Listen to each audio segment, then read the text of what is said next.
আসসালামু আলাইকুম ওয়া রাহমাতুল্লাহি ওয়া বারাকাতুহু। আলহামদুলিল্লাহি ওয়াহদাহু ওয়াসসালাতু ওয়াসসালামু আলা মান লা নাবিয়্যা বা'দাহু, আম্মা বা'দ। সম্মানিত দ্বীনী ভাই ও বোন, আজ আমরা আলোচনা করব জাদুবিদ্যার হুকুম সম্পর্কে। ইসলামী শরীয়তের পরিভাষায় এটি একটি শিরকি কাজ, আর তা দুই দিক দিয়ে হয়ে থাকে। প্রথমত হলো, জাদুতে শয়তানদেরকে ব্যবহার করা হয়, তাদের সাথে গাঢ় সম্পর্ক রাখতে হয়, তাদের চাহিদা অনুযায়ী তাদের নৈকট্য অর্জন করতে হয়। বিনিময়ে তারা জাদুকরের প্রার্থিত বিষয় পরিবেশন করে থাকে, খেদমত আঞ্জাম দিয়ে থাকে। সুতরাং তা শিরক। মহান আল্লাহ বলেন, ওয়ালাকিন্নাশ শায়াতিনা কাফারু ইউআল্লিমুনা আন-নাসা আস-সিহর। আর শয়তানরাই কুফরি করেছিল, অস্বীকার করেছিল।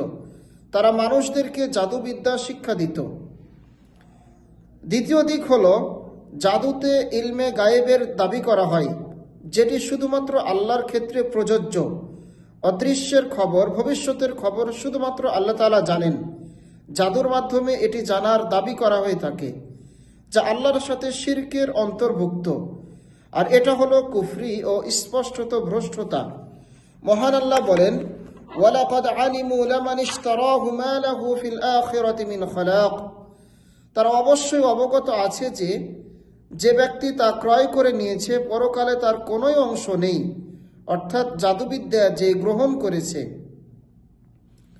অন্যত্র মহান আল্লাহ বলেন, আলাম তারা ইলাল্লাযীনা উতু নাসীবাম মিনাল কিতাবি ইউমিনুনা বিল জিবতি ওয়াত তাগুত। তুমি কি তাদেরকে দেখনি যাদেরকে কিতাবের কিছু অংশ দেওয়া হয়েছিল? তারা তাগুত এবং জিবতকে বিশ্বাস করেছিল।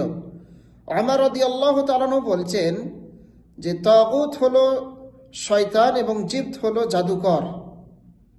অবস্থা যদি এরূপই হয়, এতে কোনো সন্দেহ নাই যে জাদু করা শিরক ও কুফরি এবং সঠিক আকীদা বিনষ্টকারী।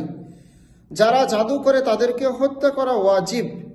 যেমন প্রথম সারির সাহাবাগণ জাদুকরদের একটি দলকে হত্যা করেছিলেন, কিন্তু বর্তমান সময়ে মানুষেরা জাদুকর ও জাদুর বিষয়টিকে সাধারণ চোখে দেখে। আবার অনেকে একে শিল্পকলা হিসেবে ও প্রযুক্তি হিসেবে গ্রহণ করে, যা দিয়ে তারা অন্যের উপর অহংকার করে। জাদুকরদেরকে উদ্বুদ্ধ করতে আজ বিভিন্ন পুরস্কার প্রদান করা হয়ে থাকে। এ উপলক্ষে জাদুকরদের জন্য অনেক সভা সমিতি ও প্রতিযোগিতার আয়োজন করা হয়, যাতে অনেক মানুষ সেখানে উপস্থিত হয়। অনেকে একে সার্কাস নাম দিয়ে থাকে, যা দিন সম্পর্কে চরম অজ্ঞতা।